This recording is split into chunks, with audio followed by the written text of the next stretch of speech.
So we're back with another D&D Skills 101, and this time we're talking about what's that going to be, Dave? We're going to do a completely different ability score for 5th edition Dungeons & Dragons. We're going to tackle wisdom in this one and the survival skill. The survival is a great skill. It's useful for a lot of things. So with this series, we're going to talk about what some of those things are, the ways to use that skill, as well as, how are some of the alternative methods you can use it, and to tie that to other attributes, other skills.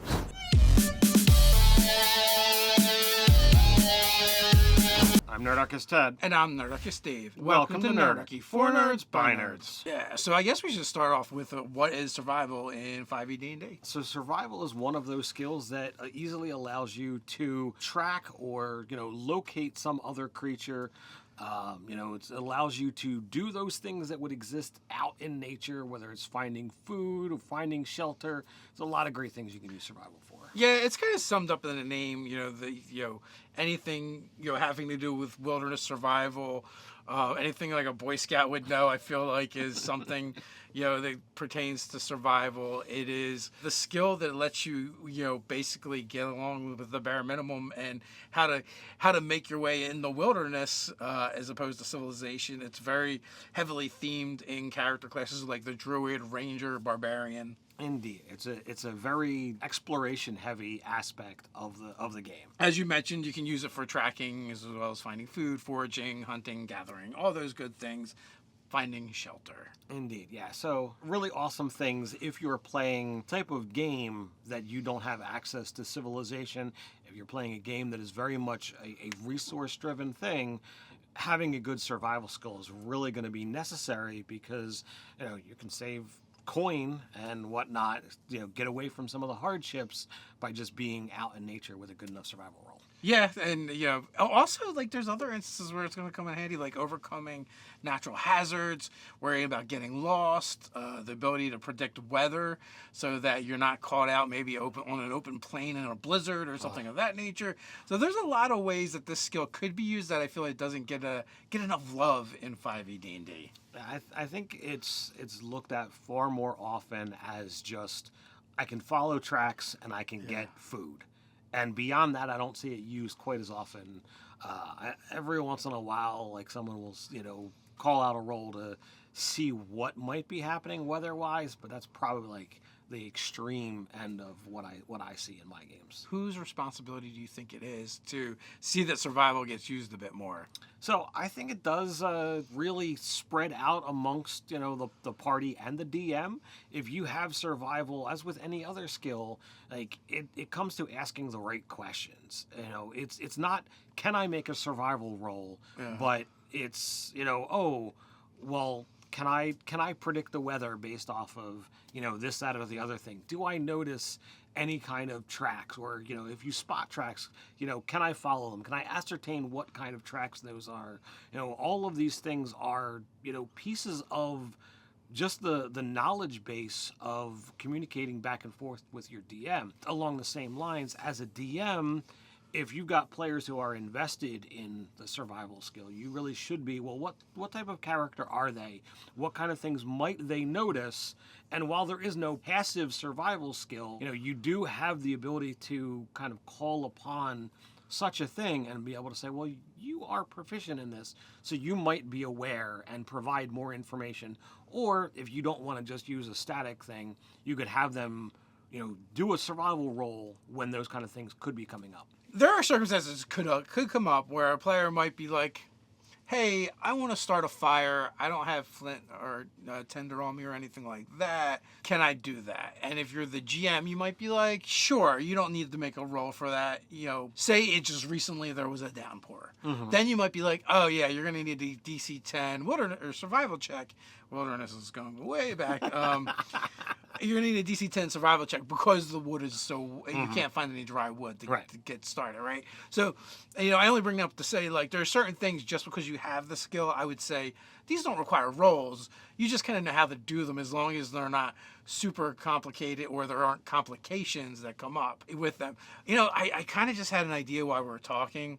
about like whose responsibility and how to use it. And this doesn't just apply to survival, but you can do it for any skills. When you have scenes and encounters that you're building out and you're pre-writing, you could always tag them with skills as a reminder as a GM and be like, hey, does anybody have knowledge in nature? Not a thing anymore. Does anyone have nature? Does anyone have arcana? Does anyone have survival? And like make your own like DM sidebars for like what does it mean when people have that, right? You have if you want to foreshadow a owlbear encounter that's coming up and someone has survival, perhaps, you know, you give them a chance to spot some of the signs that there's an owlbear in the area, that this is part of their territory. And then the players can do it the way they want with it. Do they seek the owlbear out? Do they try to circumnavigate the area so they don't have to deal with the owlbear? Those are all great points. A lot of times DMs will write, you know, little flavor text blocks, you know, in their material, and you could very much be like, all right, well, nature check or survival check, and if you get a DC 15, this is what you get. If you get a DC 20, you know, it gets expanded and you give more information. And having those little things already set and ready, while it does take more time to write those things out, it does become helpful because then you've got the ability to like, oh, well, it's there. And then you can kind of pull out, well, the information that you missed, you know, well, what does that foretell? And you can kind of like, you know, dovetail down to another section of like, okay, well, if you roll low enough, well, maybe it's not an owlbear, but you think it's a regular bear. And then you're not prepared when the owlbear shows up, which is, you know, a deadlier foe. You could even do like, so like some DMs will do random weather and they'll pre-generate it. And if you're a DM that does that, why not like just, you know, put a little survival tag on there so you can be like, oh, you know, does anyone have survival? Oh, no, okay. Why? No reason. You know, or if someone does have it, be like, oh, give me a check. And like, oh, you can see the storm clouds are rolling in from the distance. You think tomorrow is going to be really bad. Yeah, and just like a flavor, and then it's really bad, right? So that can be kind of a cool thing. And it gives them the ability to prepare if at all possible. Like, all right, well, if it's going to roll in overnight, well, you know, are they in a regular shelter or are they in, you know, something? Are they sleeping under the stars? Are they sleeping under the stars? Like, you know, I've done, you know, nights out. I mean, I used to be a scout. I've done a lot of things, and you know, I've been in places where it's like, all right, if you were in a massive downpour, like you're gonna get woken up soaking wet by the rain, so you need to be prepared for that kind of stuff. I've not been a scout and I've had that happen. It's unpleasant. So like, you know, you've got the ability to be like, all right, you know, is somebody on watch? If they're not super paying attention, you know, they could start feeling the raindrops. And then before they've got a chance to even wake everybody up, the sky just opens up and just dumps buckets on them.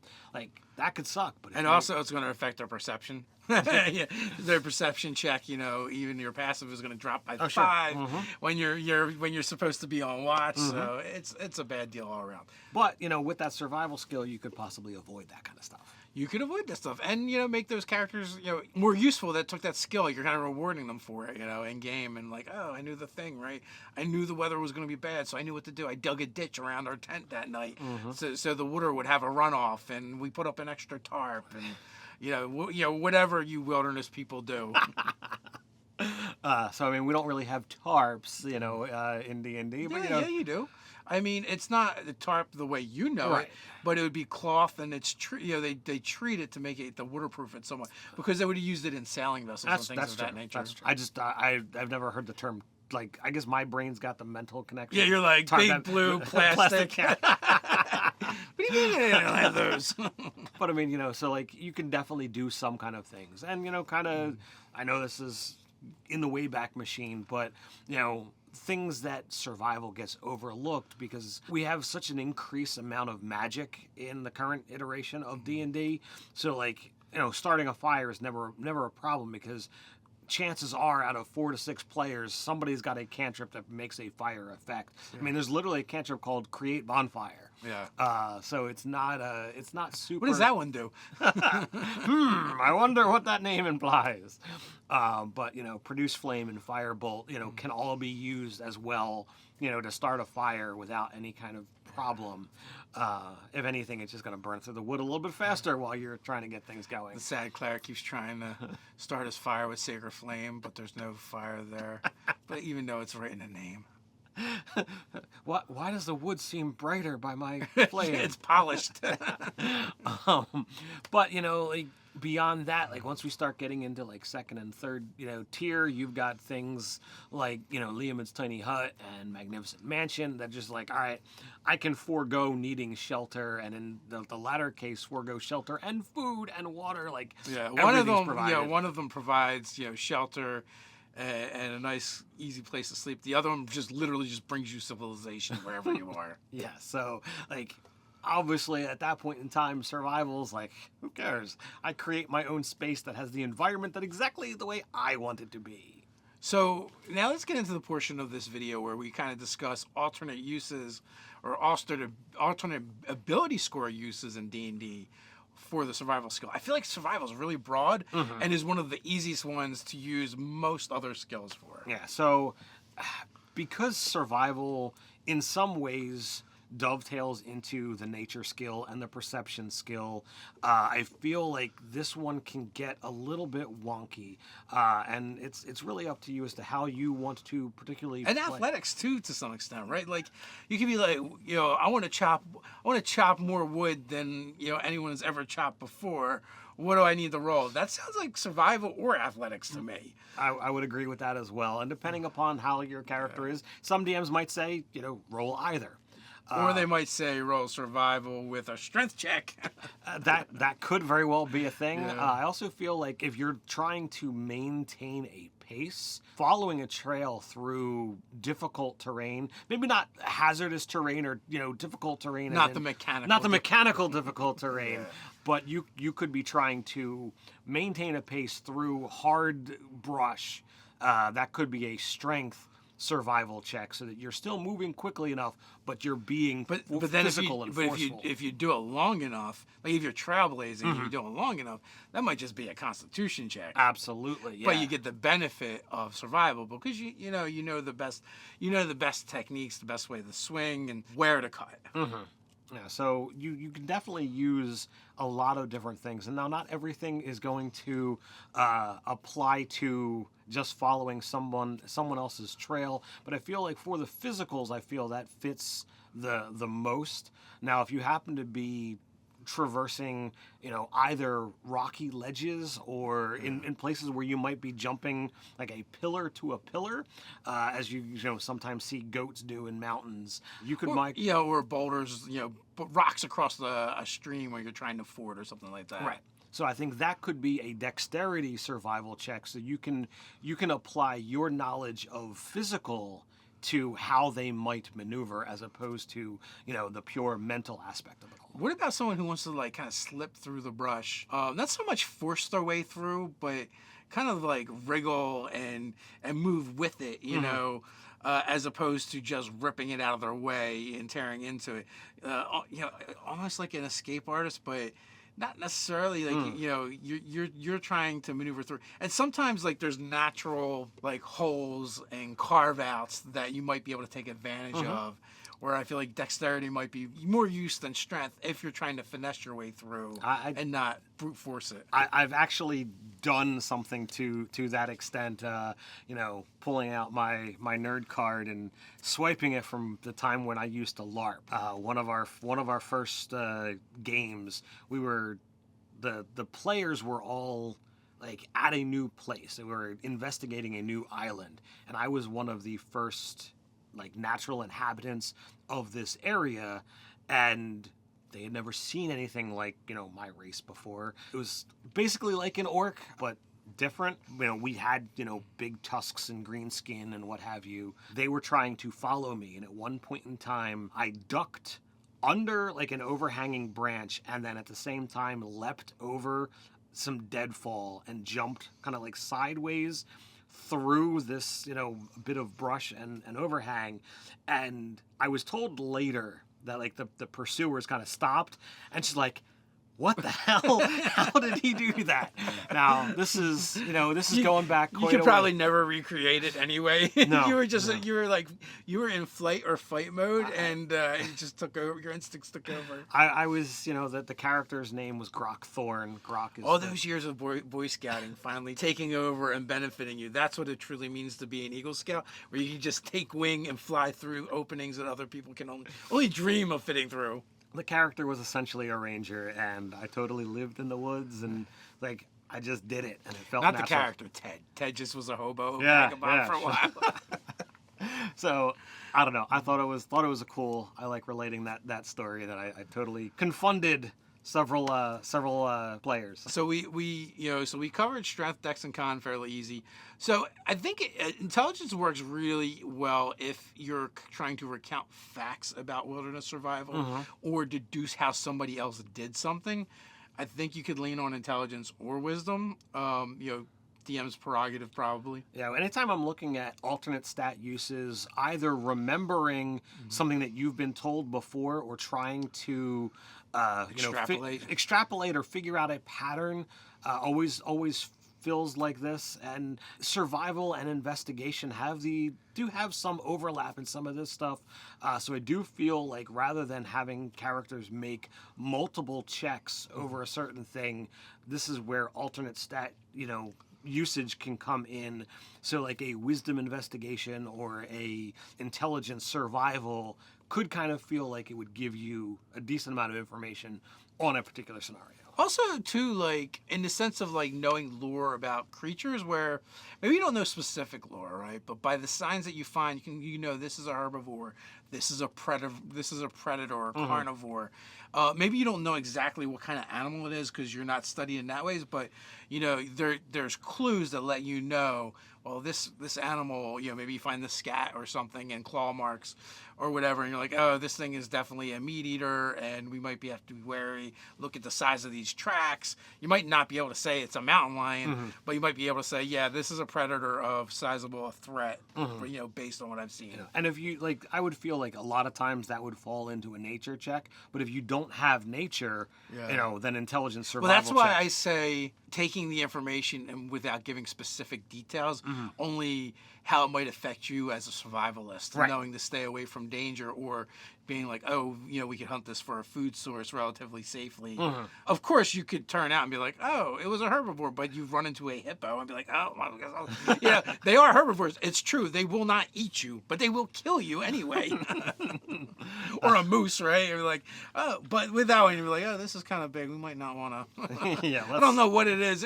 It definitely eats vegetation, but it is also Quite kaiju. sizable. It's definitely Canadian kaiju. So you definitely have options there to mix in intelligence, and I feel like there's always a decent amount of crossover on any of the mentals of being able to go from intelligence to wisdom or wisdom to intelligence. But last up is I feel like the most tricky, and I had to really think about this one for a while. Let's see what you got, because I did come up with something just now, because I'm like, I got nothing, and then we're talking, and I thought about something. So anytime I'm looking at charisma is always going to be, in my opinion, the interaction back and forth between people.